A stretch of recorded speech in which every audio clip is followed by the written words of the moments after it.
গাজায় চলমান গণহত্যা এবং মধ্যপ্রাচ্যের বেশ কয়েকটি দেশের বিরুদ্ধে ইসরায়েলের বারবার হামলার প্রতিবাদে ইসরায়েলের প্রধানমন্ত্রী বেঞ্জামিন নেতানিয়াহুর জাতিসংঘের সাধারণ পরিষদে ভাষণ দেওয়ার সময় শতাধিক কূটনীতি সভা ত্যাগ করেন।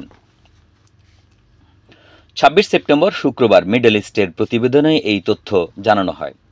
নেতানিয়াহু পেডিয়াম থেকে ভাষণ দিতে হলরুমে প্রবেশ করা মাত্রই বেশ কয়েকজন কূটনীতিককে তাড়াতাড়ি বেরিয়ে যেতে দেখা যায়।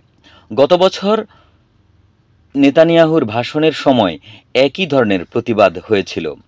প্রতিবেদনে আরও বলা হয়, ওয়াক আউটের ফলে কূটনীতিকরা কক্ষ থেকে বেরিয়ে যাওয়ার সময় একটি লাইন তৈরি হয়, আর এই প্রতিবাদের সময় নীরব দাঁড়িয়ে থাকা নেতানিয়াহুকে মার্কিন প্রতিনিধি দল করতালির মাধ্যমে অভিবাদন জানায়।